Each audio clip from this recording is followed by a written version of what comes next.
여러분, 다이어트를 위해서라면 어디까지 할 수 있으신가요? 굶기? 하루 4시간 운동? 여기 오직 살을 빼겠다는 일념 하나로 기생충 알이 가득 든 캡슐을 스스로 삼킨 사람들이 있습니다. 19세기 빅토리아 시대, 일부 상류층 사이에서 은밀하게 거래되었던 이 믿기 힘든 다이어트의 정체는 바로 촌충 다이어트였습니다. 내 몸 안에 거대한 벌레를 키우며 살을 뺀다는 소름 돋는 발상.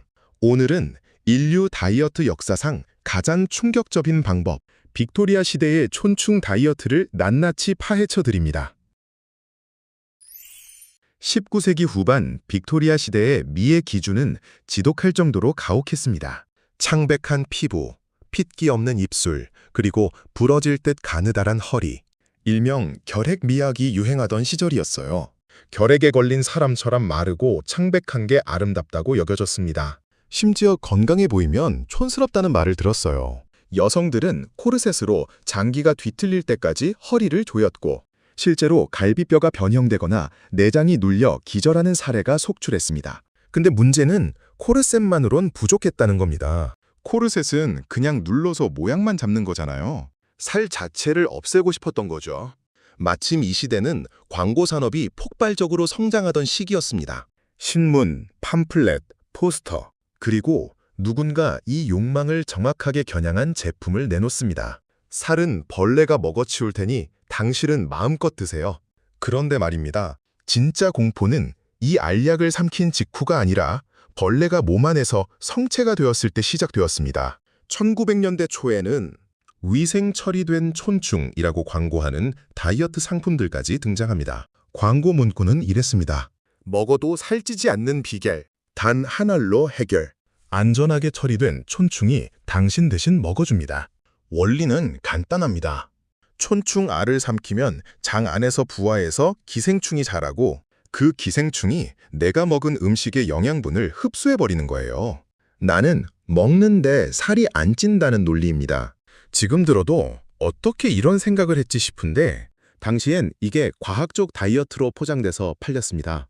지금 가치로 환산하면 수십만 원 수준인데 날개 돋친 듯 팔렸다고 합니다.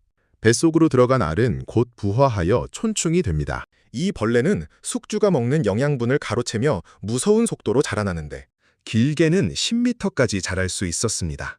이론적으로는 살이 빠지는 게 맞았죠. 하지만 대가는 처절했습니다.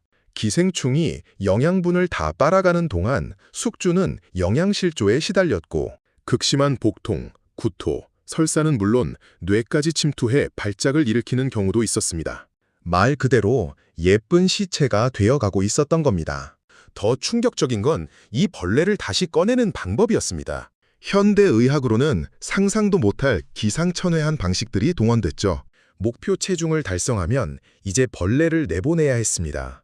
당시 의사들이 추천한 방법 중 하나는 유인요법이었습니다. 입을 벌리고 음식물이 담긴 실린더를 가까이 대서 배고픈 촌충이 냄새를 맡고 스스로 기어나오게 유도하는 방식이었죠. 우유 한 그릇을 앞에 두고 입을 벌린 채 하염없이 기다렸다는 기괴한 기록들도 전해집니다. 배고픈 벌레가 냄새를 맡고 목구멍까지 올라오다 환자가 질식하는 치명적인 사고가 보고되기도 했습니다. 그 외에도 독성이 강한 약을 복용해서 강제로 배출시키는 방법도 썼는데, 그 약 자체가 또 몸에 심각한 타격을 줬습니다.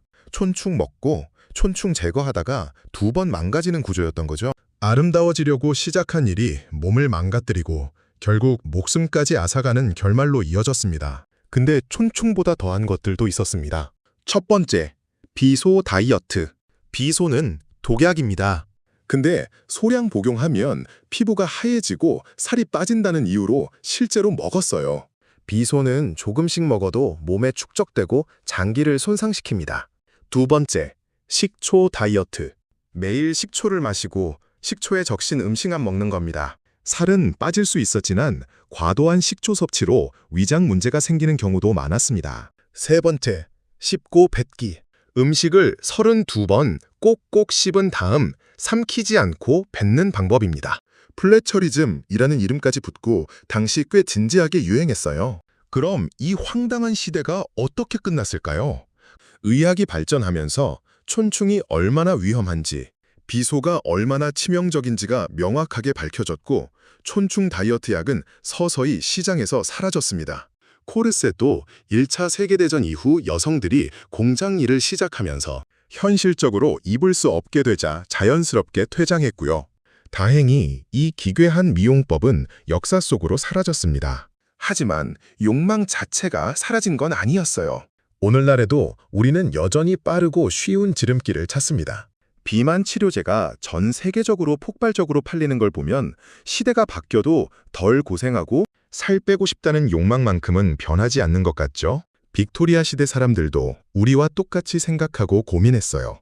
더 날씬해지고 싶고 빠르게 효과를 보고 싶고 수고 없이 해결되길 바랐던 거죠. 그 욕망을 누군가 교묘하게 파고든 겁니다. 오늘 영상 재밌었으면 구독이랑 좋아요 눌러주세요. 지금까지 지식체질이었습니다.